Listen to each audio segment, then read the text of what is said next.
রাজা, রাজা না সুলতান, দুঃখী দুঃখী চোখে তাকিয়ে আছে। সুগার করে ফেলেছিলেন সেই সময়, সুগারের ওষুধ ছিল না, আর বিরিয়ানিও খেতে পারতেন না।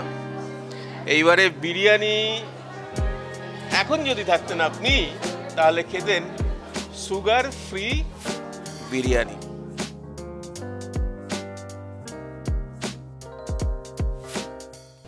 এটা হলো অভয়ের নতুন সৃষ্টি সুগার ফ্রেন্ডলি বিরিয়ানি। চাল, আলু, সঙ্গে আরও অনেক কার্বোহাইড্রেট, মানে সুগারের জন্য যা যা বিষ সবই থাকে বিরিয়ানিতে। তাই হয় সুগার পেশেন্টরা এড়িয়ে যান, না হয় রিস্ক নিয়েই খান। অভিজ্ঞ ডায়েটিশিয়ানের সঙ্গে অনেক আলাপ আলোচনা, তারপর তৈরি হলো এমন বিরিয়ানি যাতে আলু আছে কিন্তু সুগার পেশেন্টরাও অনায়াসেই খেতে পারেন। লোকে প্রথমে ভাববে যে সুগার ফ্রি রসগোল্লা, ভাববে যে ডায়াবেটিক বিরিয়ানি।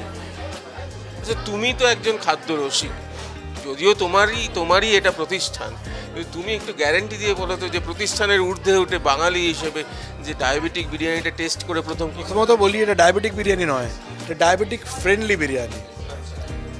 অ্যাকচুয়ালি কী হয় না, এখানে যখন দেখি একটা বড় গ্রুপ খেতে এসছে, অনেক সময় বন্ধুবান্ধবরা এসছে, স্বতঃস্ফূর্তভাবে ধরো ওই গ্রুপের ভেতরে একজন হয়তো ডায়াবেটিক রাইসটা এনজয় করতে পারলো না, কারণ সেদিন তার সুগার লেভেলটা খুব হাই। তখনই আমাদের মাথায় এসেছিলো কেন আমরা এমন একটা বিরিয়ানি লঞ্চ করতে পারি যেটা ডায়াবেটিক্স যাদের খুব হাই রয়েছে তারাও ঠিক একইভাবে স্বতঃস্ফূর্তভাবে রোজ এনজয় করতে পারে। অনেক রিসার্চ করেছি, reach out to Ridhi Prakash madam. খুব চ্যালেঞ্জ ছিল যে আলুটাকে কী করে রিপ্লেস করবো আমরা বিরিয়ানি। অনেক রিসার্চ করে উনি রাঙা আলুর এক ধরনের রাঙা আলু পার বয়েল রাইস উনি নিয়ে এসছেন, যার মাধ্যমে এটাকে আমরা লঞ্চ করেছি। আর করতে গিয়ে দেখলাম রিসার্চ করে এটা কিন্তু ওয়ার্ল্ডে কেউ কখনো করেনি। So we have already going out for a patent of this product. This will be A patented product, যে পৃথিবী দ্বারা কেউ এই বিরিয়ানিটা কিন্তু লঞ্চ করতে পারবে না। এই ডায়াবেটিক ফ্রেন্ডলি বিরিয়ানি উইথ এই রেসিপি আমরাই প্রথম লঞ্চ করলাম। And I am sure this will be a big hit. তার কারণ আজকে আমরা 30-35% বানিয়েছিলাম, একটা বোধহয় অ্যাভেলেবেল নয়, সবকটা শেষ হয়ে গেছে। একটা জিনিস বলো, সেটা হচ্ছে যে প্রথম যখন টেস্ট করি, কতবার টেস্ট করেছে না এটা হয়নি, হচ্ছে না নাকি? 25-30 বার ম্যাডাম রেসিপি চেঞ্জ করেছেন, আমরা বারবার খেয়েছি, ফাইনালি প্রোডাক্টটা একটা জায়গায় নিয়ে এসেছি। আজকে আপনারা যে বিরিয়ানিটা দেখছেন, একটা হয়তো হাঁড়িতে খাচ্ছেন, তার পেছনে কিন্তু 6 মাসের একটা সাংঘাতিক বড় কর্মকাণ্ড রয়েছে।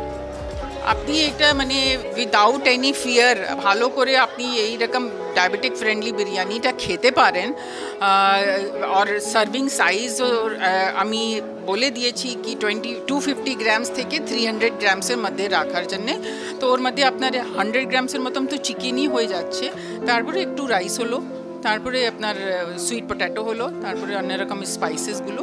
তো ভালো একটা মানে মেন কোর্সের মিল পোর্শন সাইজটা চলে আসছে। তো ওটা খেয়ে মানে লোকটা মানে স্যাটিয়েটি পেয়ে যাবে, ভালো লাগবে খেতে। মানে ওইরকম লাগবে না কি না আমি কিছু একটা খুবই বাজে জিনিস খাচ্ছে, এরকম কিছু নয়। কেন স্পাইসেসগুলো সব সেম, টেস্টি। মানে লাকিলি আমি তো ডায়াবেটিক নয়, দাদাও নয়, দাদা মার্জিনাল ছিল একসময়, বাট এখন কন্ট্রোলড হয়ে গেছে। কিন্তু আমাদের বাবা বেঁচে আছেন, উনি ডেফিনেটলি ডায়াবেটিক।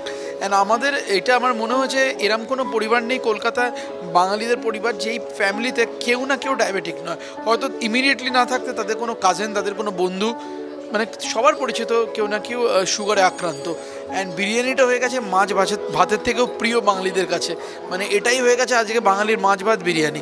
তাই জন্য অনেক ডায়াবেটিক পেশেন্ট আছে যারা মিস করে বিরিয়ানিটা, অ্যান্ড খুব চাই বিরিয়ানিটা খেতে। তখন আমরা ম্যাডামকে রিকোয়েস্ট করি, ম্যাডাম নিধি প্রকাশ, উনি একজন খুব নামকরা ডায়েটিশিয়ান, নিউট্রিশনিস্ট, উনি একটা রেসিপি দেন, ওনারই আইডিয়া এই পুরো জিনিসটা করার জন্যে।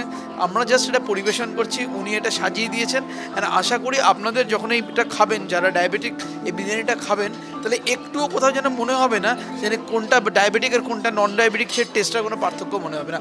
ইকুয়ালি টেস্টি, ইকুয়ালি মানে বিরিয়ানি, আলুও থাকবে ওখানে, ডেফিনেটলি রাঙা আলু দিয়ে করেছি আঙুলের বদলে। বাট হ্যাঁ, এবারে কোনোভাবে কোনো মনে হবে না যে অন্য কিছু খাওয়া হচ্ছে। সুহিতের সঙ্গে প্রীতম দে, ক্যালকাটা নিউজ।